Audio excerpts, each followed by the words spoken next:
두 번째 제사법에 대해서 함께 말씀을 나누고 기도하려고 합니다. 1장에는 이제 번제라고 하는 제사법이 나오고 온전히 태워드리는 제사법이고요. 2장에는 소제라고 하는 그런 제사법입니다. 특별히 이 소제라고 하는 것은 곡식으로 예물을 드리죠. 그래서 보통 우리가 일반적으로 생각할 때 구약의 제사는 피 흘림의 제사, 짐승으로 드리는 그런 제사만 있는 줄 알지만 곡식으로 예배 드리는 것도 하나님이 기뻐 받으십니다.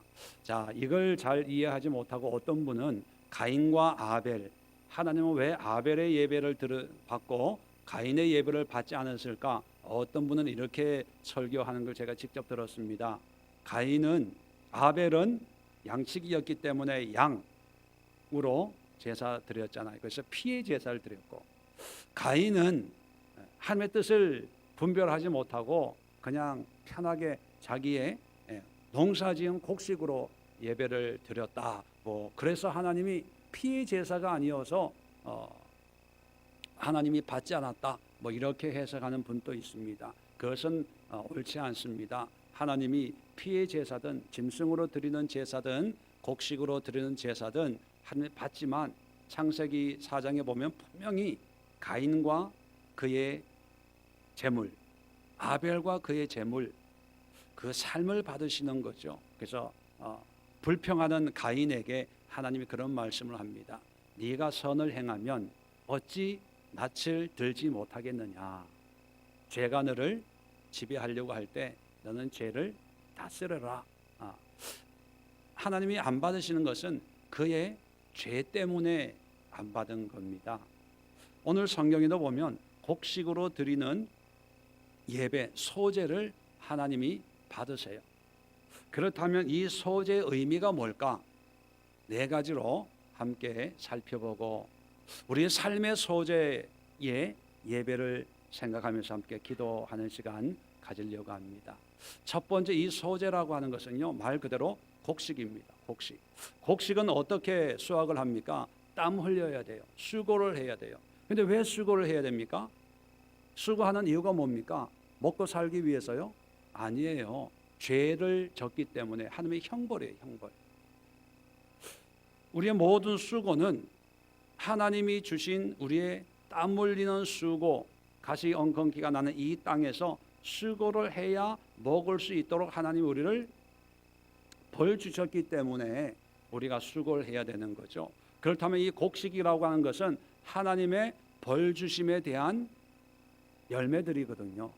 자, 하나님은 벌을 주면서 고생 좀 해라 이렇게 벌을 준 게 아니라 그 벌을 통해서 에덴 동산에서는 하나님과 함께 먹고 살았지만 에덴 동산 밖에서는 정말 추위와 굶주림과 여러 가지 어려움 속에 우리가 수고를 해야 일용할 양식을 공급받을 수 있는 것을 아시기 때문에 하나님께서는 수고한 그 소산으로 하나님 앞에 예배를 드리라는 것입니다. 그것은 뭐냐 하면 비록 죄인이지만 죄인이 땀을 흘려서 거둔 그 모든 것도 하나님이 기뻐 받으신다는 거죠. 우리는 의인의 예배만 받는다 이런 고정관념이 있습니다.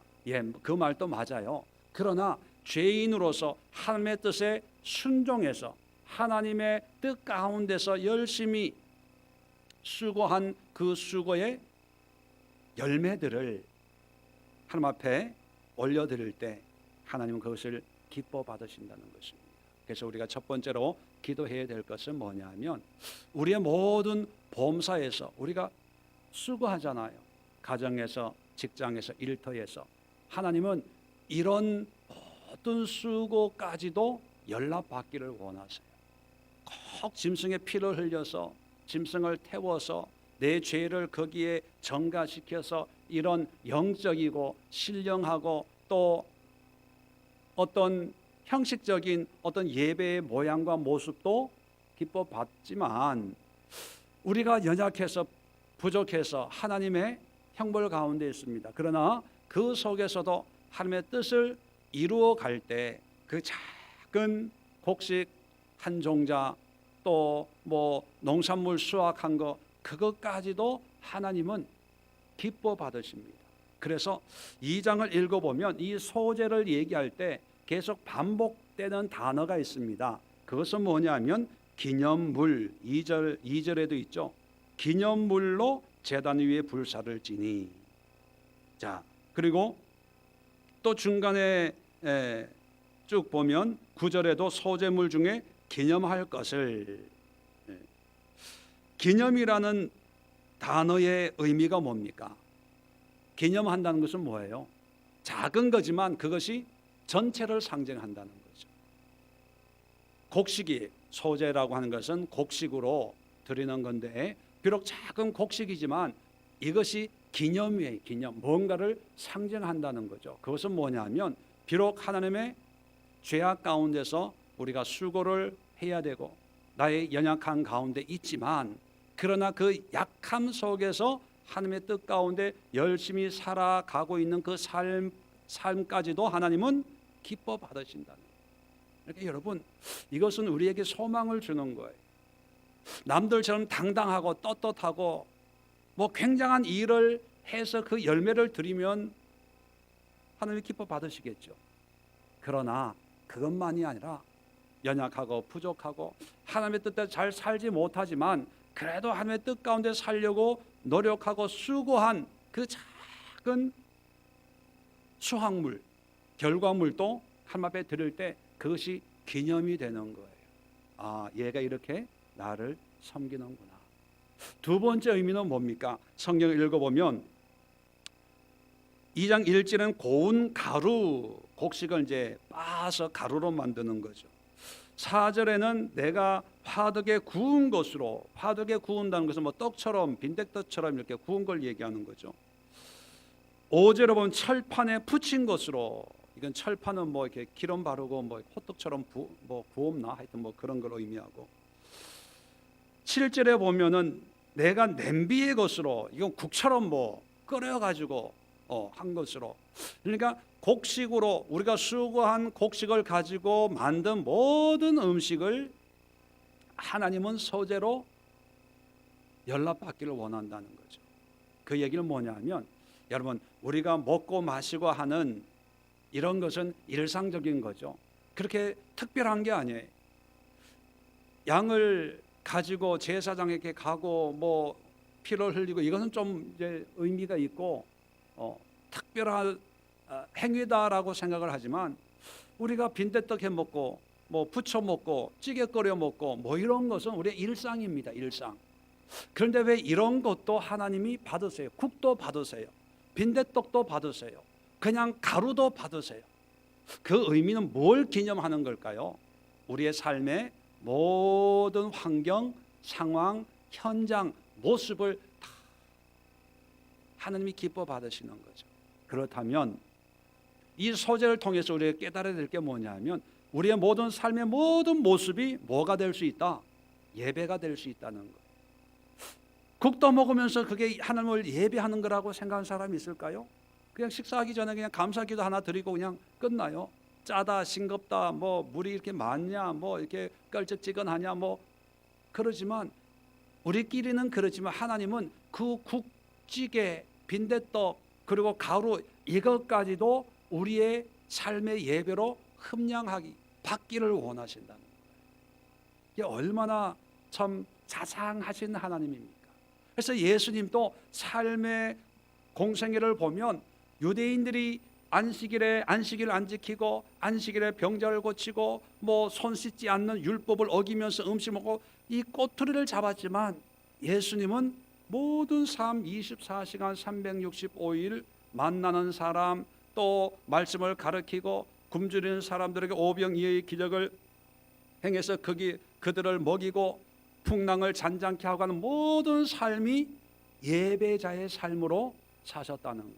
그렇다면 여러분 우리가 이런 하나님의 은혜를 깨닫는다면 교회 안에서 예배 드리는 그 시간만 하나님이 받으시는 것이 아니고 하나님 앞에 드리는 이 헌금 드리는 이 물질만 하나님이 받으시는 것이 아니고 우리의 삶 속에서 정말 어려운 사람들을 돕고 또 고난 가운데 있는 사람들을 위로하고 또 믿지 않는 사람들의 복음을 전하고 낙심 가운데 있는 사람들에게 예수님의 소망을 전하는 우리의 삶의 모든 것까지도 하나님은 예배로 받으신다는 거예요.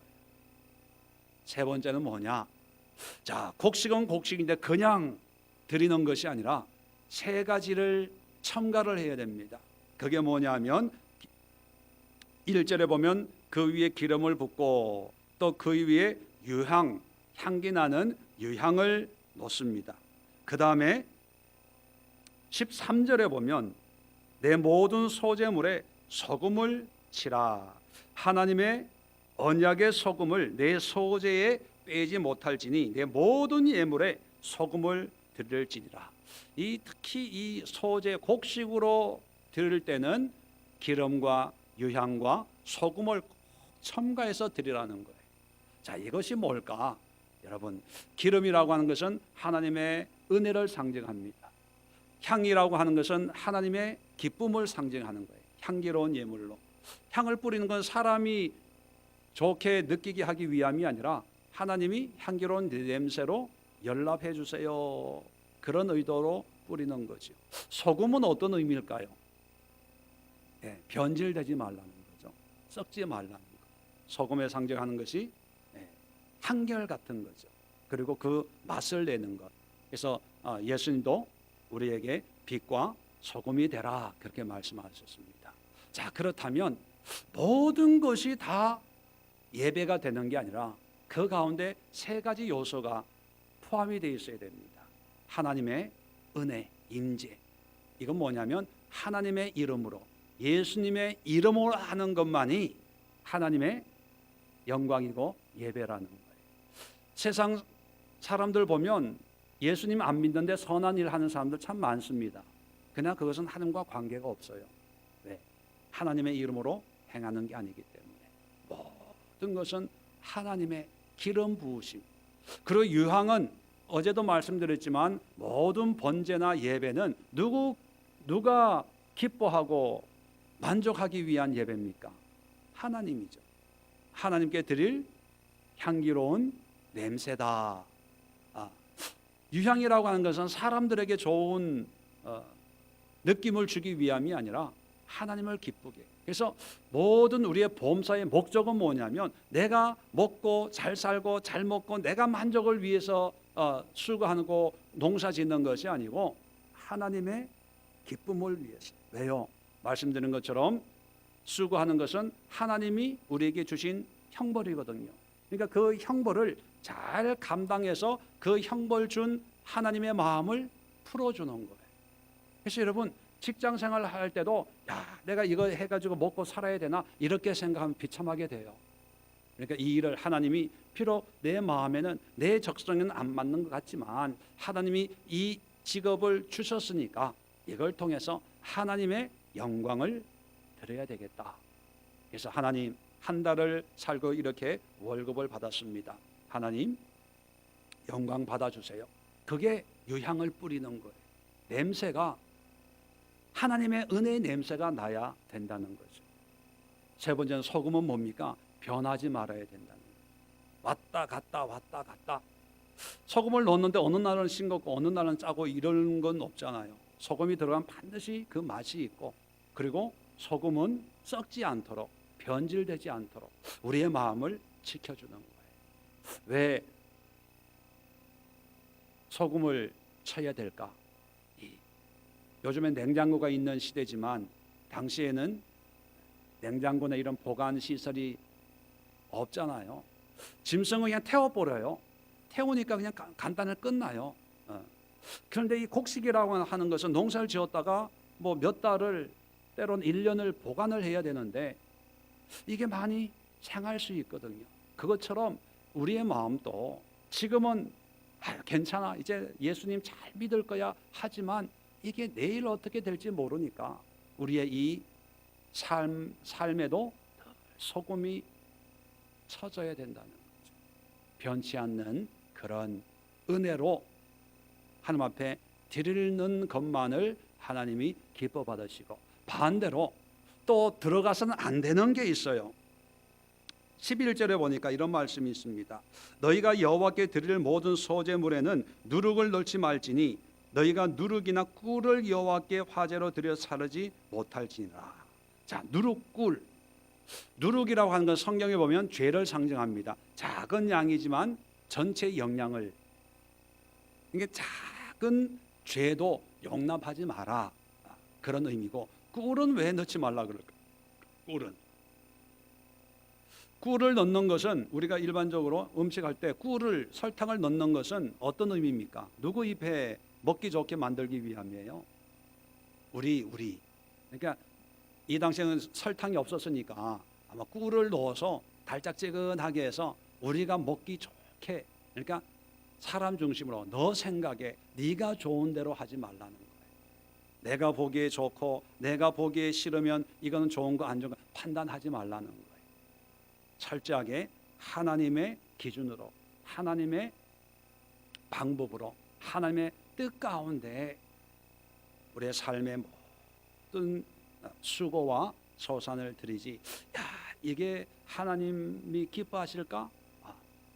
여러분, 지난 어제 주일 예배 때도 말씀드렸지만, 피를 가지고 참 멋있게 성소에 들어갈 때 사람들은 와 멋있다, 이게 꿀이에요. 반대로 똥을 가지고 집 밖으로 나갈 때 지저분해, 나 안 가. 그게 뭐냐면 사람들이 보기에 좋은 것, 화려한 것, 의미가 있는 것, 사람들에게 인기가 있는 것, 이게 다 꿀과 같은 것들입니다. 여러분, 사람들의 인기를 끌지 마세요. 저도 늘 그런 생각을 합니다. 예수님이 이 땅에 오시면 목회를 잘 할까? 큰 교회를 목회를 하실까?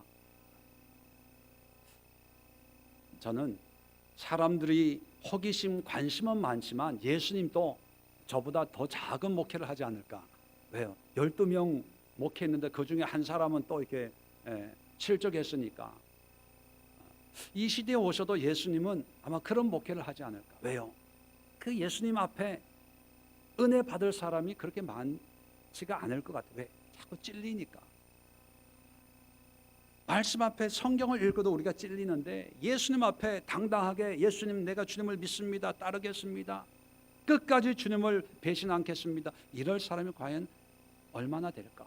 그리고 또 하나, 과연 사람들은 예수님의 말씀을 좋아할까? 예수님의 말씀에는 꿀이 없잖아요.